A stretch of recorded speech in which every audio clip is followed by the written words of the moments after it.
Nemrod. Une histoire de Sornac, Racontée par Clément Sanso. Épisode 1, la couleur des renards.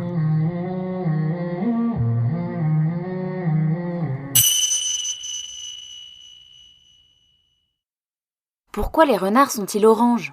Demanda Nemrod à son grand-père. Cela faisait longtemps qu'il gardait cette question en lui. Comme ses parents, comme sa petite sœur, et comme tous les renards de sa connaissance, Nemrod était orange. Il devait bien y avoir une raison à cela. Il y a toujours une explication. Mais il n'osait pas poser la question, car personne ne la posait jamais. C'était ce que les autres appelaient une évidence. Une évidence dont, apparemment, il ne fallait pas parler. La seule fois où il s'était risqué à partager ses interrogations sur l'origine de la couleur des renards, il avait eu droit à la réponse habituelle, parce que c'est comme ça. Il voyait bien qu'il énervait tout le monde avec ses questions. Il s'était habitué à ne plus les poser. Alors, ces questions qui ne pouvaient sortir tournaient dans sa tête du matin au soir et l'empêchaient de dormir. Un soir, alors qu'il se trouvait seul avec son grand-père, il lui posa la question interdite. « Pourquoi les renards sont-ils oranges, grand-père » Il savait que grand-père ne lui en voudrait pas. Il savait aussi que grand-père connaissait bien l'histoire du peuple renard. C'était peut-être la seule personne qui pouvait répondre à sa question. Et comme disait maman, grand-père n'est pas éternel. Un jour, il ne serait plus là pour raconter les histoires d'autrefois. Et alors plus personne ne se souviendrait. Tout serait perdu. Et Nemrod resterait avec ses questions et ses insomnies. Alors, pourquoi les renards sont-ils oranges ? Grand-père s'assit sur le bord du lit et fixa ses yeux jaunes sur son curieux petit-fils. Il n'avait pas l'air surpris. Il respira profondément, enleva ses lunettes de son museau pelé et s'éclaircit la voix. « D'abord, mon chéri, il faut que tu saches quelque chose. Cela n'a pas toujours été ainsi. Les renards n'ont pas toujours été oranges. Dans les temps anciens, il existait deux sortes de renards, les jaunes et les rouges. Pendant des siècles, les jaunes et les rouges se firent la guerre. Les jaunes se pensaient tempérés et disciplinés et reprochaient aux rouges d'être impulsifs et querelleurs. Les rouges se disaient énergiques et courageux et accusaient les jaunes d'être apathiques et ennuyeux. Les sangs de poule et les fils du soleil, comme ils s'appelaient, vivaient séparément. Les rouges ne pouvaient parler aux jaunes et les jaunes devaient absolument éviter le regard des rouges. Chacun avait interdiction de partager un repas avec l'autre. Et bien entendu, il était hors de question qu'un rouge s'unisse à une jaune et inversement. Les sangs de poule et les fils du soleil n'entraient en contact qu'une fois par an à l'occasion de l'Assemblée générale annuelle de la renardise universelle, l'AGARU pour les experts. Les autres l'appelaient simplement la Grande Tannée. La première décision significative prise par les membres du conseil d'administration de l'AGARU fut de décaler la date du rassemblement annuel du 1er janvier au 29 février. C'était la première fois que les sangs de poule et les fils du soleil tombaient d'accord. Les chefs qui étaient arrivés à cet accord historique furent acclamés à leur retour.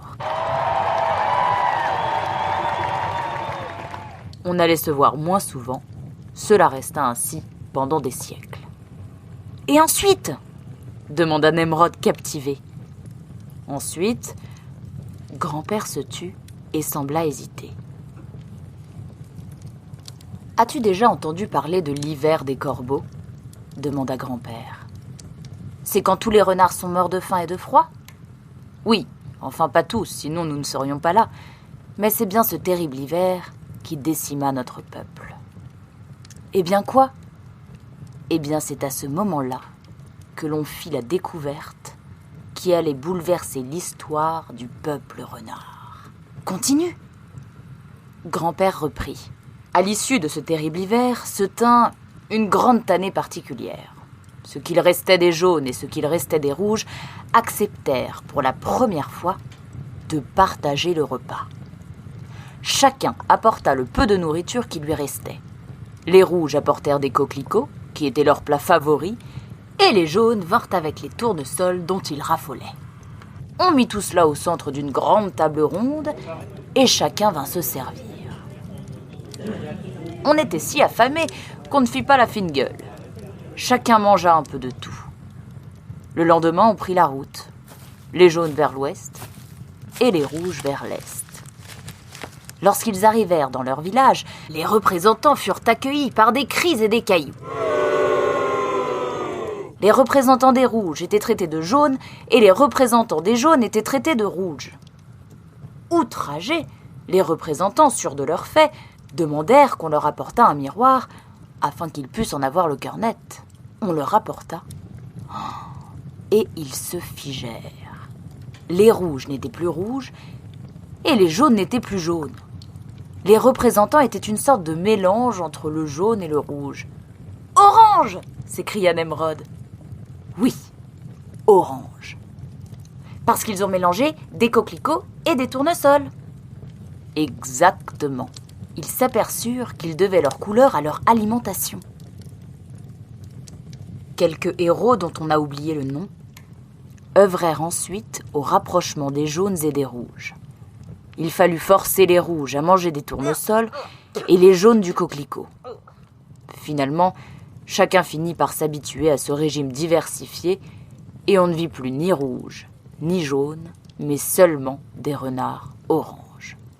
On appela cette décision l'éclatant compromis.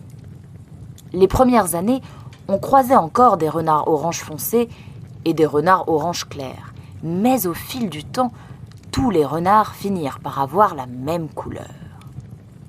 L'Institut supérieur de la couleur y veillait. Un standard orange renard fut établi et les renards qui s'en éloignaient un peu trop étaient durement punis. Tous les renardeaux étaient nourris de la même purée qui était un mélange de coquelicots et de tournesol avec une goutte de lait. Les problèmes arrivaient généralement vers l'adolescence. Que ce soit par négligence ou par provocation, certains renards et certaines renardes délaissaient l'un des deux piliers de leur régime alimentaire. Les jaunes orangés et les rouges orangés se battaient dans la cour de récré. Cela faisait grand scandale, mais on savait que cela ne durerait pas. Une fois adultes, ces petits rebelles rentreraient dans leur rang. De toute manière, ils ne pourraient pas trouver de travail s'ils n'étaient pas parfaitement orange renard. Plus tard, l'Institut supérieur de la couleur fut renommé Commission du consensus chromatique.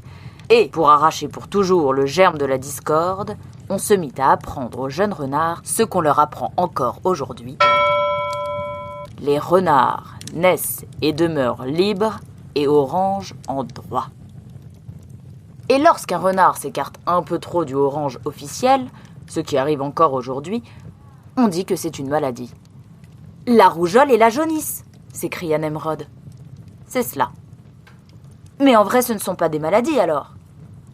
Pas pour l'individu concerné, en tout cas. Tu pourrais tout à fait vivre toute ta vie en jaune aussi bien qu'en rouge, mais... Mais quoi ? Mais continue à faire comme si c'était des maladies. Pourquoi ? Parce que ça t'évitera d'avoir des ennuis. J'aurais peut-être mieux fait de ne rien te dire quand j'y pense. Certainement pas. Je veux connaître la vérité. C'est pour cela que je ne dors pas la nuit. Je sais. Tu la connaîtras.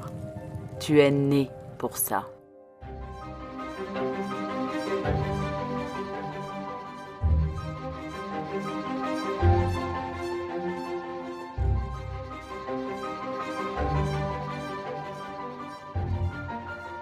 Retrouvez un nouvel épisode de Nemrod chaque semaine. Pour cela, n'oubliez pas de vous abonner via votre plateforme de podcast préférée. Bonne écoute!